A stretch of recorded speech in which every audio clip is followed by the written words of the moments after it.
ना। वर्षण शुरू हुआ है।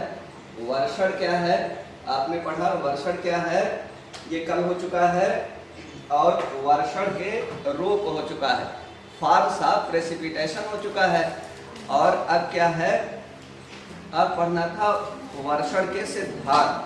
तो वर्षण के सिद्धांत में एक है ice crystal theory. Ice crystal theory, ice crystal theory. वर्षण के सिद्धांत में हिम क्रिस्टल सिद्धांत, ice crystal theory. Ice crystal theory किसने दिया है? टार बर्गराम ने दिया है। टार बर्गराम ने 1933 में ice crystal theory. Ice crystal theory के अनुसार जितने भी इन्होंने कहा कि जो बादल होते हैं, बादल वो जो मेघ है या बादल है वो हिम के रव से निर्मित नहीं है, बल्कि उन्होंने कहा कि उसमें जल की बूंदों का वर्षण नहीं शुरू होता, बल्कि हिम के रव का वर्षण शुरू होता है। उन्होंने यह कहा कि वायुमंडल में ऊंचाई पर जहां टेम्परेचर हिमांक के नीचे होता है, जहां टेम्परेचर हिमांक के नीचे होता है, वहां पर एक ही तापमान पर हिमतूलों का भी निर्माण होता है, एक ही तापमान पर छोटे छोटे हिमतूलों का भी निर्माण होता है, और उसी तापमान पर जल की नन्ही नन्ही बूंदें भी निर्मित होती हैं। जल की नन्ही बूंदों को उन्होंने कहा सुपर कोल्ड वाटर ड्रॉपलेट्स।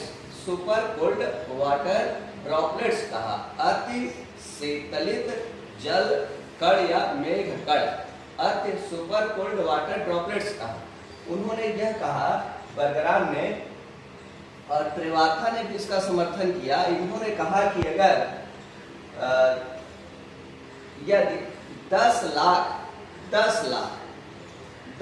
मतलब 1 मिलियन अगर जल की नन्ही नन्ही बूंदें हैं, सुपर कोल्ड वाटर ड्रॉपलेट्स हैं मेघ में, और उसमें एक भी हिमतूल भेज दिया जाए तो 10 मिनट लगता है, केवल 10 मिनट में 10 लाख जो सुपर कोल्ड वाटर ड्रॉपलेट्स हैं, या उसको सुपर कोल्ड क्लाउड ड्रॉपलेट्स भी बोलते हैं, सुपर कोल्ड क्लाउड ड्रॉपलेट्स हैं, इनका तेजी से वाष्पीकरण हो जाता है। और ये जो सुपर कोल्ड वाटर ड्रॉपलेट्स हैं 10 मिनट में 10 lakh super cold water droplets वाष्पित होकर के वो जो हिमतूल है उसके चारों ओर संघनित होकर के जो आइस हिमतूल है या आइस क्रिस्टल है उसका आकार बढ़ा देते हैं, आइस क्रिस्टल का आकार बढ़ा देते हैं। और आइस क्रिस्टल का आकार इतना बड़ा हो जाता है कि वायुमंडल का उत्प्लावन बल उसे रोक नहीं पाता है और वह धरातल की ओर प्रवाहित होने लगता है। आइस क्रिस्टल का धरातल की ओर प्रवाहित होना या जल की बूंदों का धरातल की ओर प्रवाहित होना ही क्या है? वर्षण है। तो यह सिद्धांत दिया था टार बर्गराम ने। इस सिद्धांत को बर्गराम थ्योरी भी कहते हैं और हिम क्रिस्टल सिद्धांत भी कहते हैं।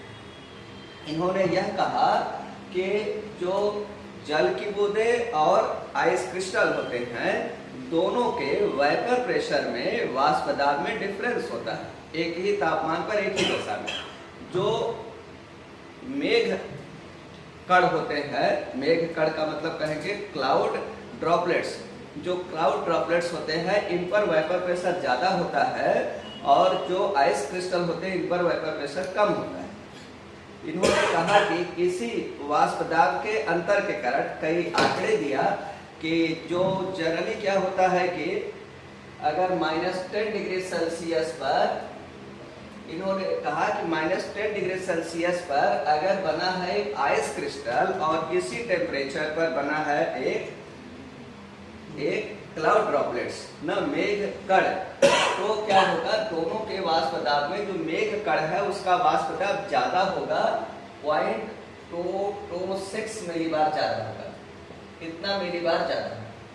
इसी वाष्प दाब में अंतर के कारण, इसके पूरी इंजीनियरिंग या टेक्नोलॉजी आपको नहीं समझना है, इसी वाष्प दाब के अंतर के कारण जो हिम के मेघ कण होते हैं उनका तेजी से वाष्पन होता है, और जो हिमतूल या आइस क्रिस्टल होते हैं, स्नो क्लाउड ड्रॉपलेट्स हैं, वो वाष्पीकृत होकर संघनित होते हैं, और जो स्नो क्रिस्टल है उसका आकार बढ़ता है और थोड़ा हार्ड होती है तो हम लोग आइस क्रिस्टल वर्ड यूज करने लगते हैं। फिर वो आइस क्रिस्टल का धरातल की ओर प्रभाव होने लगता है। इन्होंने यह कहा कि जितने भी मेघ होते हैं वो सब शुरू में वहां पर एक ही टेम्परेचर पर आइस क्रिस्टल भी बनता है या स्नो क्रिस्टल भी बनता है, और एक ही टेम्परेचर पर सुपर कोल्ड वाटर ड्रॉपलेट्स भी बनते हैं। लेकिन कुछ समय पश्चात क्या हो जाता है कि वहां से जो वाटर ड्रॉपलेट्स हैं ना, या कहिए उनको हम लोग क्लाउड ड्रॉपलेट्स भी कहते हैं, वो सब क्या हो जाएंगे, वाष्पित होकर के और आइस क्रिस्टल का निर्माण कर देते हैं। और यही जो आइस क्रिस्टल होते हैं इन्हीं का धरातल की ओर प्रवाह वर्षण कहलाता है। इन्होंने कहा कि धरातल के निकट जब धरातल के निकट की वायुमंडल की जो निचली परतों का, वायुमंडल की निचलों परतों का जब टेम्परेचर ज्यादा होता है तो ये पिघल जाती है, जल की बूंदों में परिवर्तित हो जाती है और धरातल पर जल वृष्टि होती है।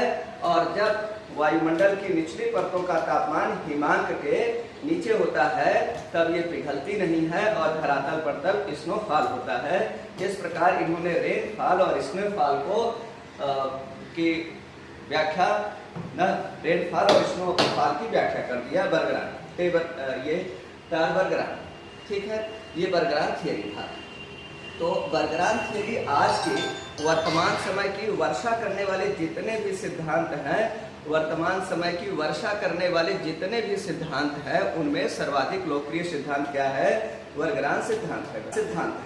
अब क्या होता है, बर्गरान सिद्धांत जो है मध्य अक्षांशीय क्षेत्रों की जो टेम्परेट बेल्ट है, टेम्परेट बेल्ट की वर्षा के लिए, टेम्परेट बेल्ट शीतोष्ण कटिबंध की वर्षा की व्याख्या करने के लिए सर्वाधिक महत्वपूर्ण सिद्धांत है। बर्गरान सिद्धांत वर्षा के लिए जितने भी वर्षण के या वृष्टि के जितने भी सिद्धांत हैं उनमें सर्वाधिक लोकप्रियता बर्गरान सिद्धांत को है।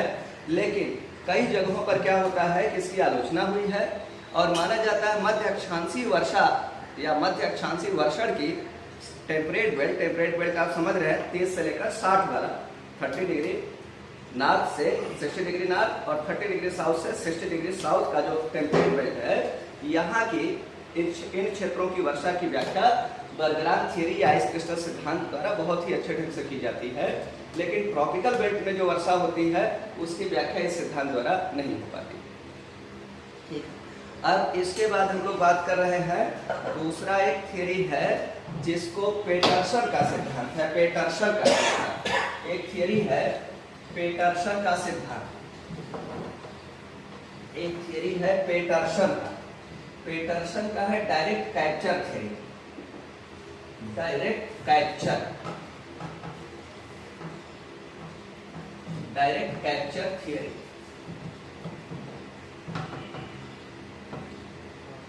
डायरेक्ट कैप्चर थियरी ना प्रत्यक्ष अपहरण सिद्धांत। प्रत्यक्ष अपहरण सिद्धांत यह कहता है कि मेघ में एक साथ छोटी और बड़ी बूंदों का निर्माण होता है। जो छोटी बड़ी बूंदें होती हैं, इन्होंने यह कहा कि जो बड़ी बूंदें होती हैं वो क्या करती है, और इसी में छोटी बूंदें भी हैं, बड़ी बूंदें भी हैं, ठीक है, बड़ी बूंदें भी है, छोटी बूंदें भी है। तो मेघ के बीच में आरोहण अवरोहण की क्रिया होती है। मेघ के बीच में आरोहण और अवरोहण की क्रिया होती है। तो जब छोटी बूंदें बड़ी बूंदों के निकट से होकर गुजरती है तो बड़ी बूंदें छोटी बूंदों को क्या कर लेती हैं, छोटी बूंदों को का अपहरण कर लेती है, मतलब अपनी ओर खींच लेती है छोटी बूंदें। अब इसके लिए तरह तरह से कि इसमें कुछ इलेक्ट्रिक प्रभाव होता है, कुछ विद्वानों ने कहा कि पृष्ठ तनाव के कारण होता है, कुछ ने कहा इलेक्ट्रिक फोर्स काम करता है। बस आपको ये जानना है कि जो पेटरसन का सिद्धांत है, पेटरसन ना प्रत्यक्ष अपहरण सिद्धांत किसने दिया, पेटरसन ने दिया। नेट जेआरएफ एग्जाम में बस यही आएगा। प्रत्यक्ष अपहरण सिद्धांत क्या है कि मेघ जो क्लाउड ड्रॉपलेट्स हैं उनमें बड़े और विभिन्न आकार के ड्रॉप्स निर्मित होते रहते हैं। ड्रॉपलेट्स जो होते हैं विभिन्न आकार के होते हैं। इनमें जो बड़ी ड्रॉपलेट्स होती हैं वो छोटी ड्रॉपलेट्स को, जब छोटी ड्रॉपलेट्स बड़ी ड्रॉपलेट्स के निकट से गुजरती है तो बड़े ड्रॉपलेट्स क्या करते हैं, छोटी ड्रॉपलेट्स को अपनी ओर खींच लेते हैं, उसका अपहरण कर लेते हैं। जिससे क्या होता है, जो बड़ी बूंदें होती हैं इनका आकार बढ़ता चला जाता है। जब इनका आकार इतना अधिक हो जाता है कि वायुमंडल का उत्प्लावन बल उन्हें रोक नहीं पाता है तो ये धरातल की ओर प्रवाहित होने लगती है जल की बूंदें। यही पेटरसन का प्रत्यक्ष अपहरण सिद्धांत है। इसके बाद एक सिद्धांत है बोवेन का सिद्धांत है। बोवेन का संलयन सिद्धांत है। संलयन सिद्धांत। अब समय रहता तो इन्हीं को खूब 2-2 घंटे तक पढ़ाता। छोटी छोटी चीजें हम आपको निचोड़ के रूप में बस बता दे रहे हैं, नहीं तो इन्हीं के सब आंकड़े देते हुए इसी को 4 घंटे 5 घंटे पढ़ाता इस सिद्धांत को। लेकिन मैं ब्रीफ में एक्सप्लेन कर दे रहा हूँ। और आपके पास डीएस लाल की क्लाइमेटोलॉजी है ना, उससे आप डीएस लाल की क्लाइमेटोलॉजी हो तो उससे आप रेडी लगा सकते हैं। संलयन सिद्धांत में इन्होंने यह कहा कि वायु जो मेघ की विभिन्न परतें होती हैं, मेघ की विभिन्न परतों के मध्य, वो भी जो प्रत्यक्ष अपहरण सिद्धांत है उसी से मिलता जुलता ये भी सिद्धांत कर सकते हैं। इन्होंने कहा कि मेघ की विभिन्न परतों के मध्य होता यह है कि बूंदें नीचे की ओर गिरती हैं। जब बूंदें नीचे की ओर गिरती हैं तो जो छोटी बूंदें होती हैं वो तो बच करके निकल जाती हैं। जैसे छोटी छोटी बूंदें हैं नीचे गिर रही हैं तो वो एक दूसरे से नहीं टकराती, या इसी को टकराव सिद्धांत भी कह देते हैं। कोलेसेंस थियरी, संलयन या टकराव, संलयन और टकराव दोनों कहते हैं। कोलेसेंस थियरी, कोलेसेंस थियरी किसने दिया है, बोवेन ने। हिंदी में भी आप बोवेन लिखेंगे, बोवेन। कोलेसेंस थियरी इसमें क्या है, इन्होंने यह कहा कि मेघ के विभिन्न परतों से जब वाटर ड्रॉपलेट्स नीचे की ओर गिरती हैं तो छोटी बूंदें तो किसी से टकराती नहीं हैं। जो छोटी होती हैं उनका व्यास बहुत कम होगा, माइक्रोन में व्यास होता है ना, 10 माइक्रोन की बूंदें हैं, 50 माइक्रोन की या माइक्रोमीटर या माइक्रोन की बूंदें हैं। तो जो जैसे 10 माइक्रोन वाली बूंदें हैं, जो छोटी बूंदें हैं वो टकराती नहीं, नीचे की ओर आने लगती। लेकिन जो बड़ी बूंदें होती हैं वो क्या होती है कि जब ऐसे बड़ी बूंद गिर रही है और कोई दूसरी भी एक बूंद है तो बड़ी बूंद किसी बूंद के इसका डायमीटर ज्यादा है तो दूसरी बूंद के कांटेक्ट में आ जाती है, ज्यादा बड़ी है। जैसे बड़ी वस्तु गिर रही है और इसके आगे ऊपर नीचे की ओर और भी बूंदें हैं, तो जो बड़ी बूंद है तो छोटी बूंदों से टकराएगी। और छोटी बूंद थी तो कोई जरूरी नहीं कि और छोटी बूंदों से टकराएगी, वो बच कर निकल सकती है। लेकिन जो बड़ी बूंदें हैं उसके मार्ग में छोटी बूंदें जो आएंगी उनसे टकराएगी, और टकराएगी तो क्या हो जाएगा, संलयन हो जाएगा। कोलिजन होगा तो कोलेसेंस हो जाएगा ना। वो टकराती है, कोलाइड करती हैं तो उनमें कोलेसेंस हो जाता है, टकराती है बूंदें तो उनमें संलयन हो जाता है, जिससे बड़ी बूंदों का आकार और बड़ा होता चला जाता है। और जब उनका आकार बड़ा हो जाएगा तो उनको वायुमंडल का उत्प्लावन पर रोक नहीं पाएगा और धरातल की ओर वो प्रवाहित होने लगेंगी, जिससे वर्षा। ये बोवेन का सिद्धांत। अब इन सबके आंकड़े वगैरह उसमें आप देख लीजिएगा, नहीं तो और जो क्वेश्चन वगैरह सॉल्व कराएंगे वहाँ पर डिस्कस करेंगे। फिर इसके बाद हम लोग बात कर रहे हैं वर्षण के, आपने रूप पढ़ा था कल ना, वर्षण के रूप पढ़ा था। अब उसमें क्या था, ओस और पाला तुषार आप समझ रहे हैं।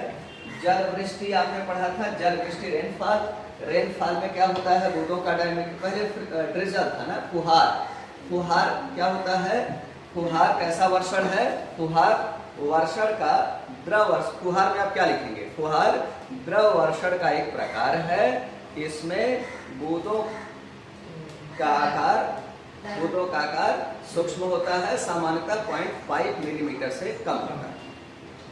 फिर आप मेजर की बात करेंगे, आप कहेंगे जब किसी स्थान पर धुंध छाया हो और उसी समय वहां फुहार पड़ रही हो तो ये सम्मिलित प्रक्रिया फुहार और धुंध की सम्मिलित प्रक्रिया, फुहार और धुंध की सम्मिलित प्रक्रिया मेजर कहलाती है। तीसरा रेनफॉल है। आप कहेंगे रेनफॉल क्या है? द्रव वर्षण का एक ऐसा रूप जिसमें बूंदों का आकार, बूंदों का व्यास, आकार का मतलब व्यास, सेमी डायमीटर नहीं डायमीटर, डायमीटर क्या होना चाहिए? जनरली ये व्यास नहीं अर्ध व्यास ही है, बहुत किताब वाले व्यास लिख दिए हैं, रेडियस होना चाहिए, व्यास नहीं अर्ध व्यास, अर्ध व्यास सेमी डायमीटर है, हर जगह सेमी डायमीटर लिखा है, लेकिन हिंदी वाले उसको सेमी डायमीटर को अर्ध व्यास लिख करके व्यास लिख दिए हैं। 0.5 मिलीमीटर से ज़्यादा तो वहाँ पर जल वृष्टि। फिर इसके बाद स्नोफॉल कहा जाए तो क्या होता है? स्नोफॉल, स्नोफॉल को कहेंगे ठोस वर्षण का एक रूप है, ठोस वर्षण का एक रूप है जो उच्च पर्वतीय क्षेत्रों तथा उच्च अक्षांशीय क्षेत्रों में होता है, जो हिमपात है, धुनी हुई रुई की भांति होता है, धुनी हुई रुई की तरह हिमतोल मेघ से धरातल की ओर प्रवाहित होते रहते हैं और विस्तृत क्षेत्र में इकट्ठे होते चले जाते हैं और कहीं कहीं क्या होता है कई फीट, 50 फीट, 100 फीट या इससे अधिक ऊंचाई तक हिमतोल इकट्ठा हो जाते हैं। तो वहां पर क्या होता है? नीचे का हिमतोल ऊपर के हिमतोल के भार और दबाव के कारण कठोर और संहत रूप धारण कर लेते हैं, जिसे आइस। स्लीट बताना है आपको। स्लीट इसको कहेंगे सहिम वृष्टि, सहिम वृष्टि, स्लीट को सहिम वृष्टि। एक बहुत महत्वपूर्ण पॉइंट है उसमें, वही आपको याद रखना है, कहानी किस्से की तरह का विषय है ये। स्लीट सहिम वृष्टि में क्या होता है? क्या होती है? जब वर्षा के समय धरातल के निकट की वायुमंडल या वायुमंडल की जो निचली परतें होती हैं उनका तापमान हिमांक के नीचे हो ना। जब वर्षा के समय धरातल के निकट की वायु की परतें हिमांक के नीचे हो तो क्या होता है कि जब जल की बूंदें आती हैं, मेघ से जल की बूंदें वायुमंडल की निचली परतों में पहुंचती हैं, तो कुछ जो सुपर कोल्ड वाटर ड्रॉप्स होती हैं वो क्या होती हैं? वो ओले में परिवर्तित हो जाते हैं या आइस बाल्स में परिवर्तित हो जाते हैं। कुछ बूंदें उसमें एक ही टेम्परेचर पर, यहाँ फ्रीजिंग भी होती है, लिक्विड फॉर्म और सॉलिड फॉर्म दोनों हो जाता है एक ही टेम्परेचर। और ये सब क्यों होता है? सब रिसर्च के टॉपिक है, ये सब रिसर्च के टॉपिक है, उसमें आपको बहुत सोचना नहीं है। तो क्या होता है कि ओले भी गिरते हैं और जल वृष्टि भी होती है, ठीक है, जिसको सही वृष्टि कहते हैं। दूसरा क्या होता है? ऊपर वृष्टि। ऊपर वृष्टि कब होगा? जब काफी उथल पुथल वायुमंडल में होता है, समझ रहे हैं? ऊपर वृष्टि जब काफी उथल पुथल होता है वायुमंडल में, ऐसे संवहन धाराएं, ऊर्ध्वाधर संवहन धाराएं ऊपर की ओर गई और हिमतोल बन गया है। फिर इसके बाद क्या हुआ कि तेजी से ऊपर की ओर इसको लेकर चली गई, तो वहां पर वायुमंडल में जितना ऊपर जाएंगे तापमान और घटेगा, तापमान और घटेगा तो प्रसार होगा, उस वायुमंडल के उस नमूने का प्रसार होगा, तापमान घटेगा और वहां पर तापमान घटेगा तो रिलेटिव ह्यूमिडिटी तेजी से बढ़ जाएगी, तो हिमतोलों के चारों ओर जलवाष्प इकट्ठी हो जाएगी, एक दूसरी लेयर आ जाएगी। फिर वो क्या होता है? पूरा वो सिस्टम वायुमंडल का वो सैंपल नीचे आएगा, अवरोहण होगा उसका, नीचे आएगा, फिर उसका तापमान बढ़ेगा, जलवाष्प धारण करने की क्षमता बढ़ेगी, जलवाष्प धारण ज्यादा करेगी, उसकी एब्सोल्यूट ह्यूमिडिटी बढ़ेगी, एब्सोल्यूट ह्यूमिडिटी, और फिर इसके बाद कोई ऊर्ध्वाधर धारा आकर के फिर उसको ऊपर उठा देगी, वायुमंडल में काफी ऊंचाई पर जाएगी, फिर उसका रिलेटिव ह्यूमिडिटी घटेगी, फिर उसके चारों तरफ संघनन हो जाएगा, जो अतिरिक्त जलवाष्प उसमें रहेगा ना, वाटर वेपर जो वायुमंडल का नमूना है उसमें ऊंचाई पर गई तो रिलेटिव ह्यूमिडिटी घटी। रिलेटिव ह्यूमिडिटी जब घट गई तो इसका मतलब कि उसके रिलेटिव ह्यूमिडिटी 100% हो गई, तो जो अतिरिक्त जलवाष्प है उसके बाद वो सब क्या होगा? हिमतोल के चारों फिर एक परत बना लेगी। तो कई बार ऐसे उसमें परतें बढ़ती चली जाती हैं, तो काफी क्या होता है? हार्ड आइस बाल्स बन जाते हैं, आइस बाल्स, जिसमें कई कॉन्सेंट्रिक लेयर्स होती हैं, बहुत कॉम्पैक्ट होता है इसी प्रोसेस द्वारा। और यही उथल पुथल की ही दशा में, वायुमंडलीय उथल पुथल की दशा में ये क्या होता है? उपले बनते हैं, और ये उपलों का आकार जो होता है मटर के आकार से लेकर के क्रिकेट के गेंद के आकार का होता है, और यही धरातल पर गिरते हैं, फसलों को नुकसान करते हैं, जनजीवन और पूरे जीव जगत को नुकसान पहुंचाते हैं, जिसे हम लोग हेलस्टॉर्म कहते हैं।